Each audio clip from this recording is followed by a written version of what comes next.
You just received your call. Did you hear it? Anthony Burbage.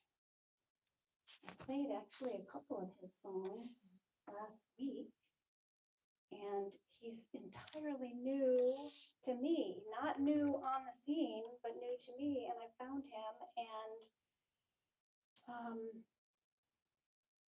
that's a pretty tall order he's given us this morning. Is it true? In this age when light grows dim, will I succumb to the darkness within ever? Feel that darkness? Or will I choose to rise above all the madness that shadows my love? Calling all light workers. That's you. Did you know that you're a light worker? The time has come to make yourself heard. Humankind depends on you. Fate of life depends on you. Now the time has come for us to stand as one and stand for love. For there will be no peace in the world around us till there is peace in the world within us. There will be no peace if not for us. So the title of today's talk is The Price of Peace. And I want to talk about what that looks like for you and for me, and what it looks like on the world stage, remembering that, as I said, I did a little quote from A Course in Miracles a couple weeks ago about this, we're in the upside down world. And if we're really going to try to live that spiritual life, it gets difficult because it's like functioning upside down or backwards. George C. Marshall, anybody remember him? He was the chief of staff of the U.S. Army under Presidents FDR and Truman. No, probably not many would remember him. He coined the phrase, the price of peace is eternal vigilance. Now, what does that bring to mind for you? As a person who has struggled my entire life with anxiety, I know about vigilance. It's not very comfortable. It's really uncomfortable to be in a state of always watching, right? Always on the alert, wanting to be in somebody else's business because they're probably in mine. I'm sure they're in mine. They're talking about me. They hate me. They're after me. I know I'm sounding a little paranoid, but I've never had true paranoia. But the US does, and every other country does. Paranoid. We're fearful. So continually on the alert. So I'm not here to make any of that wrong on the world stage level. I don't know. I don't think any of us know what that the truth of that is. All we know is we're making every effort to walk a spiritual path, and it doesn't feel right. It feels very wonky with the rest of the world to walk that spiritual path. So I like to think actually that when they say the price of peace, they're actually talking about the price of war, because for the most part, they believe that in order to keep the peace, there's got to be a certain amount of war. You got to be like, controlling somebody in order to keep the peace. And that price, as we know, is not only financially costly, but it's personally costly. So this upside down world. So let's look today at the price of peace is eternal vigilance metaphysically. So what does that mean in our consciousness? And we're back to Anthony Burbage. Might help if I turn my little clicker on. There will be no peace in the world around me till there is peace in the world within me. So we know that And we're all real good at it, right? Try, yes. So, eternal vigilance. Maybe we could look at it more as internal vigilance, since we're looking at it metaphysically. So, the consciousness of inner vigilance. There's another quote from Anthony Burbidge from one of the songs that we played last week. I can listen and I can love you even if we don't agree. Because where we come from and where we're going is the same for you and me. I know that if you're anything like me, then you probably experience on a regular basis a feeling of sort of helplessness and hopelessness about what you can do to bring change to our world. And so I wanted to offer today 4 things for us to look like, sort of a step process of moving through helplessness and hopelessness to a sense of having some control and having something to contribute. So the first being, I don't think I put these up. Oh, I wanted to mention that. I'm going to mention it. When we talk about responsibility, because when we say there will be no peace in the world around me until there is peace in the world within me, that it's become our personal responsibility. And so there's that word, responsibility. Are you ready to take on that responsibility?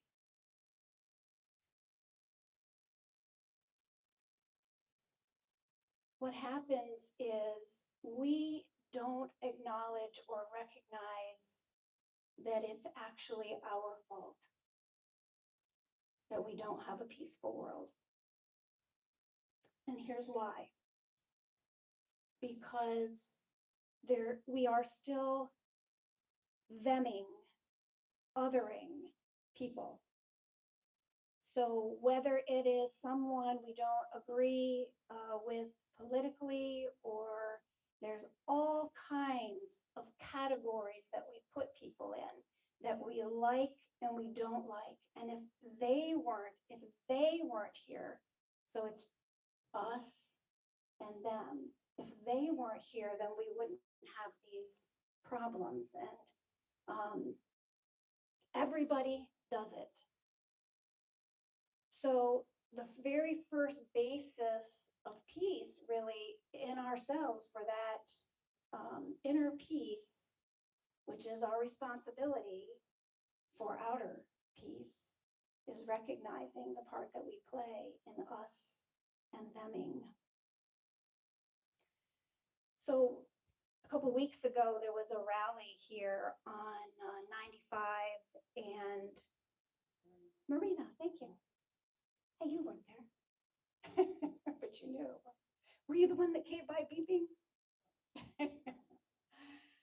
And, some of us feel very strongly about loving everyone and allowing for everyone to be in the space that is this beautiful country. And so whether you agree with that or not, it's great that there is an opportunity for those of us who do feel passionately about it to be able to voice that. So we were out on the street, and there was a lot of ussing and theming. Not a lot, actually. Let me take that back, because I would actually say 99% of the people were there just with their sign to say, I'm in support of all. And then there was that small percentage who's very triggered by someone disagreeing with them. And so I got super excited the other day because, and I'm not going to try to tiptoe around this. I'm very uncomfortable with what is going on with ICE in our country. And so I was just astounded and super thrilled because when we're making our signs up, we're always trying to word things in the positive. Like, what is it that we want, not what we don't want? All right, and you can just, and as we already quoted from Anthony Burbidge again, I can listen and I can love you even though we don't agree. And there are some people who are at the rally who aren't able to do that. So I'm suggesting today that you don't go to a rally if you can't do that. If you cannot not be triggered into a conflict with someone. So that's responsibility, isn't it? I need to know myself well enough. First of all, I need to know my responsibility. There are still people that I other.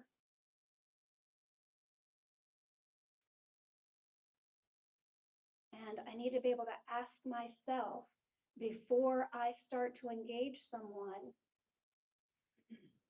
can I listen and love them even though we don't agree? Because what happens, there's this thing called matching energy. Are you familiar with that? So that we don't realize it before we know it, we've been triggered and someone else is angry, and then we're angry just because they're angry. We don't really have a reason to be angry other than the fact that they're angry at us. I'm offering this stuff. I know this is like all psychology 101, but it's happening, and it's happening daily in our lives, and we're working towards peace. And so this is our responsibility. It's our responsibility, my responsibility, to know myself and to work on my consciousness. So I can, if I have a picture of what they look like, I'm going to put it up in my wall, on my wall, maybe in my bathroom mirror. And I'm going to every day say to that picture, I am one with you, because that's the bottom line. That's what we understand that's our spiritual truth. That's what we understand in unity. We are one. There really is no other. So that's my pride, because I don't know how to get from othering them to we are one. So just like anything that we're trying to do, it involves practice. So I have to purposely set up a practice to recognize our oneness. So when we're sitting and we're thinking, oh, things are so awful, what can I do? Sit with somebody else and ask each other, what can I do? What can we do? And if the two of you don't know, then go get another person and another person and another person, until together you have some kind of divine guidance, divine intuition, not knee-jerk reactions, but through thoughtful prayer and meditation for peace in our hearts and for peace in the world, we come up with what action that we can take. And maybe that is a rally. Just make sure that we're prepared for it, well prepared, because there will be people who are very triggered out there. And so we needed a couple of weeks ago to just be still to just let our signs speak and to be the love and the peace that we're standing for.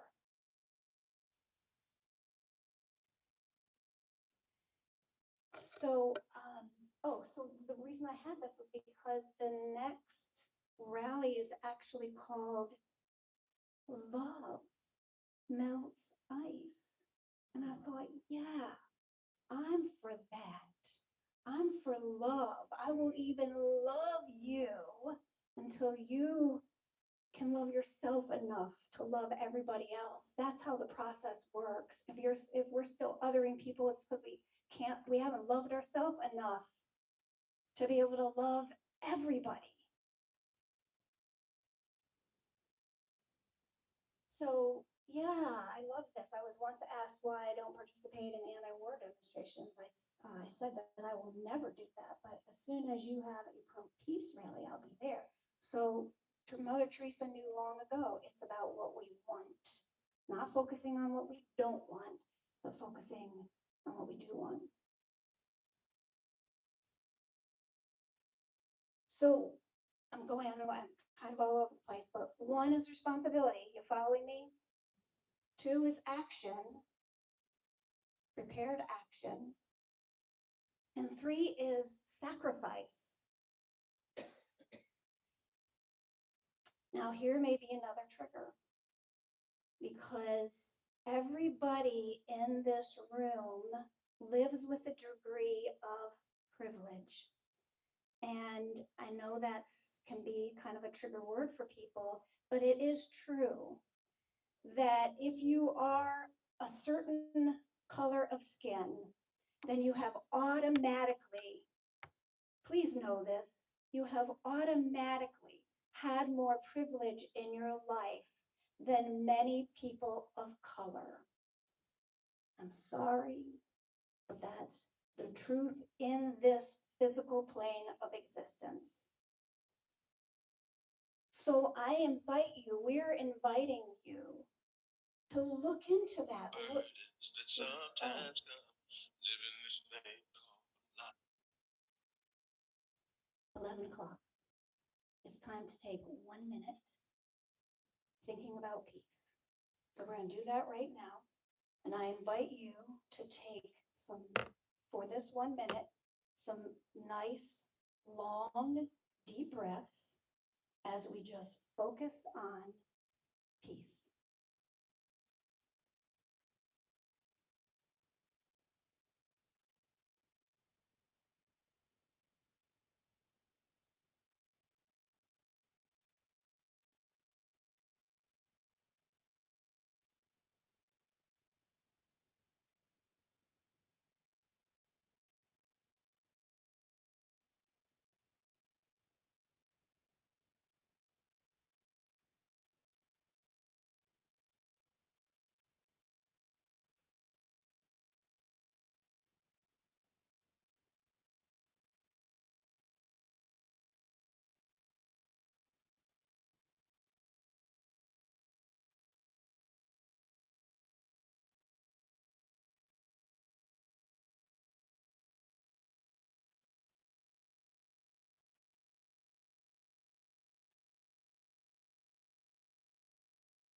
And so it is.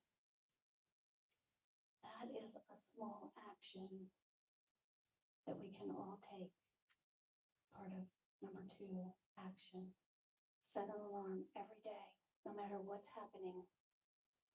The alarm goes off, you spend a minute thinking thoughts of peace. And Barry reminded us the other day, he said, long, deep breaths. And what you find when you do that for a little while, long, deep breaths, you feel that peace inside.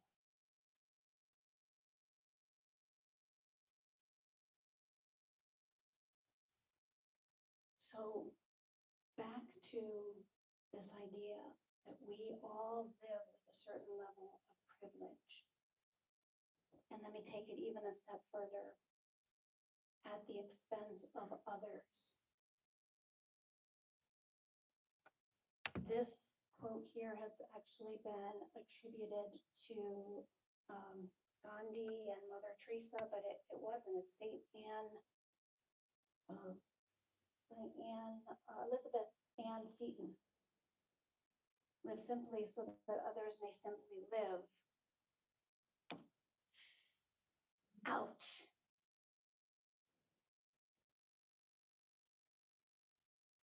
I will be the first to admit I have an Amazon addiction. Anybody else? Oh, thank you. I'm not the only one.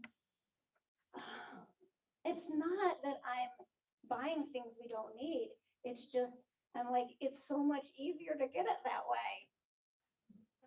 But if I look at how that might impact our economy and other people who aren't as well off, and they're just, it's something that I could look at. It's a sacrifice that I could look at.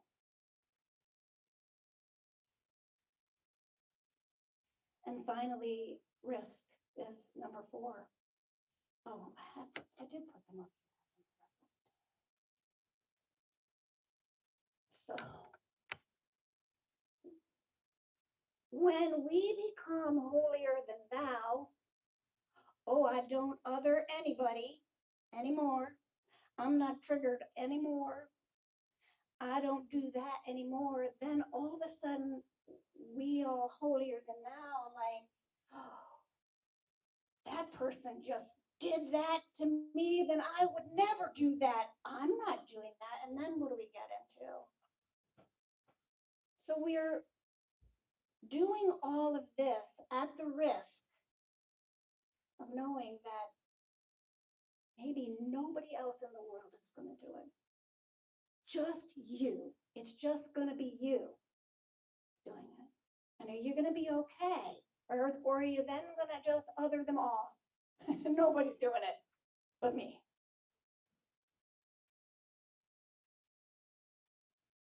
Look, I know that we're all working on ourselves. I know, you wouldn't be here if you weren't awakening.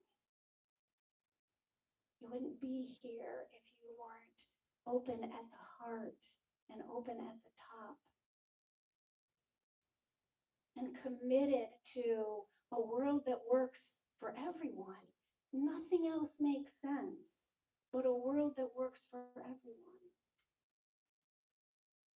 So I'm actually going to take it's like a 9-minute, I think I can do it, video. And so this goes a little bit more personal. This is about that intuitive guidance about what to do, what not to do. And then it's also about the power of the intentional thought. 1 minute of intentional thought. So a few years ago, I went skiing and I was going down the slopes, and this other individual and I occupied the same space at the same time. I went flying into the woods and I hit a tree with my back and broke a couple of transverse processes and then snapped his arm in half and ended up in the snow. First, I want to talk about the nature of accidents, but then secondly, when I was heading for that tree, I felt like I was moved in a way that I cannot describe, as if like being kept safe from something worse happening. And then all I That's always the case. We want to hear the rest of your story, the rest of your question, but we want to insert something really important here. And that is your inner being is always guiding you through your path of least resistance. And if there's no resistance, then the guidance is easy and everything is the way you think you want it to be. But if you've got resistance, still your inner being is guiding you, even given the resistance that you have. And so the outcome is always the best that it can be, given the resistance that you have. That's why releasing resistance is such a wonderful thing, because the less resistance that is on your trail, then the more instantaneous the manifestations you think you want. But sometimes hitting a tree turns out to be a good thing. How's that?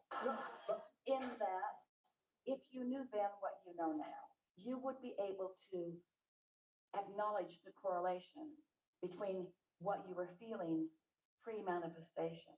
you would have had a sense, because your inner being always knows what's coming. Yeah, I did. I had a sense like the day before, like that somehow I shouldn't go skiing. And then like something was going to happen. I had this just eerie sense. And then when it happened, it was like, oh, there it is. But And isn't that a good thing? That's what we're getting at, because that's how you come to trust. That's how you know. That's how you get a sense of your own guidance system. so should I not ski? Well, today you wouldn't. If you had that feeling, you wouldn't, because you had that experience and you've come to trust your inner being in a stronger way. Some years ago, Esther was doing telephone consultations. She had more time then, and a woman was really not in sync with what we were teaching. She just wanted a fortune teller, and she wanted the fortune to be the one she wanted. And we were wanting to teach her how to create her own reality, and she wasn't too happy with us. And so we said to her, well, let's talk about something else. And so we introduced into the conversation the idea of blue glass and stayed focused on it for over a minute. And she wasn't impressed with our presentation about blue glass. Why in the hell are we talking about blue glass? That was what she expressed. And then we said, all right, then let's talk about butterflies. Same thing. She didn't want to talk about. She wanted to talk about how to get to where she wanted to be, but she wanted us to help her circumnavigate her problems. She wanted us to make her problems go away. And then we talked to her about feathers for a minute or so. And then she hung up. Esther said to Jerry, she'll probably call and complain because she get what she wanted. Jerry had not heard the conversation, and Esther is very scanty about what she hears. And so then they were in California, they were in La Jolla, then they went to lunch. And they parked their car in front of a hotel, got out of the hotel to valet park it, and on their way to the restaurant. And on the way, there was a shop, and Esther just felt such an undeniable impulse that she dragged Jerry into the shop, even though he was really not wanting to go in that shop. Her intention was so powerful, he went with her. And deep, deep, deep, deep, deep in the shop, they found a wall of blue glass, really a big wall of blue glass, every color and texture and all kinds of different art pieces. Esther didn't register about it. Jerry didn't know what it was about. Blue glass isn't something that either one of them wanted or were looking for. So off they went. Once Esther had seen the blue glass, she was ready to leave and didn't even make any association. They had lunch and then they went down to the cove.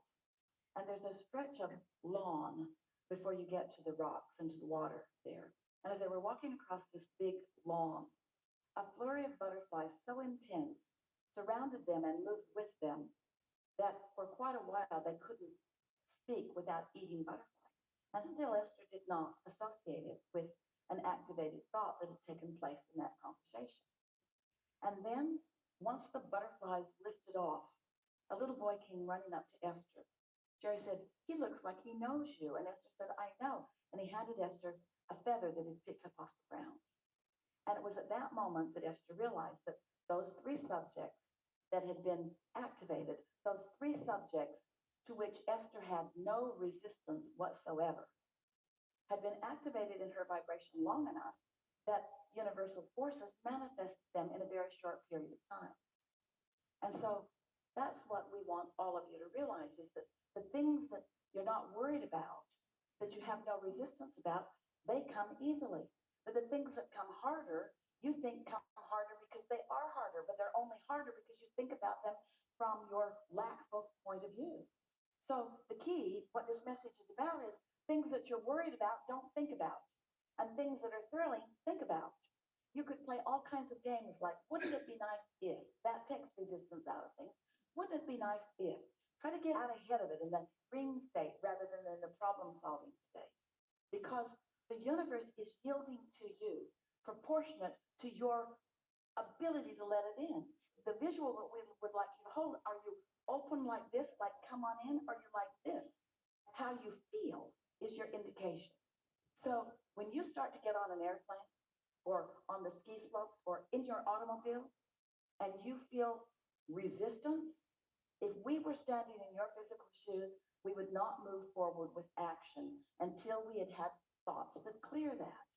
We would not move forward. We're not encouraging you to be guarded, and we don't want you to get overexcited about each and every emotion. But when something feels strong, it feels strong because you are determined to move forward into something that your inner being is not encouraging. That's what negative emotion always means. And think about it.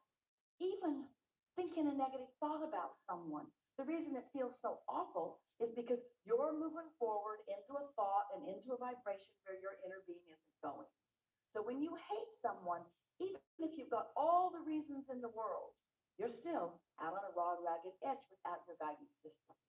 Well, does that mean your inner being is going to abandon you? No, your inner being is going to offer everything that it can offer. That's why you have that impulse. And can non-physical intervene? Yes, but non-physical cannot intervene beyond your vibrational offering because there is no assertion. Even the goodness that you're asking for the blessing of cannot be asserted into your experience. Doesn't that explain so much? Doesn't that explain unanswered prayers? It's not because they're not heard, and it's not because they're not answered, because when you ask, it is given. It's that you're not letting it in. And you can tell when you're not letting it in by the way you feel. So if I would have hit a reset after I had that feeling that something was going to happen, like the next morning, just cleared that, no accident. Yeah. That's powerful because to know that you can the next day just reset it. Well, does anything else make sense? Because when you think about it, you see, your inner being will always help you make the best of everything. And your inner being will always take you from wherever you are to wherever you want to be, from where you are. But humans stand in regret, like, oh, if I hadn't done that, then that wouldn't happen if I had that. And then you've got no guidance. And so the better it gets, the better it gets, the worse it gets, the worse it gets. And so just start fresh. You know, here's some things that you need to know about your inner being. This will help you so much. This will help you so much. Your inner being never looks back. Your inner being never looks back. Your inner being is only focused from where you are forward. Your inner being is only looking at where you want to be and calling you there. That's all. Something else that would be helpful for you to know. What you call past, your inner being would call past. What you call present, your inner being would call past, because the vibration of it is already set into place. So the vibration of that was set into place. Could you have prevented it? Yes, your guidance was strong enough that if you'd said, but that's not the message of this story. The message of this story is, even if you missed some guidance, it doesn't matter. There's always more. Even if you miss some guides, it doesn't matter because there's always more. I'm going to go ahead and end there because we have song.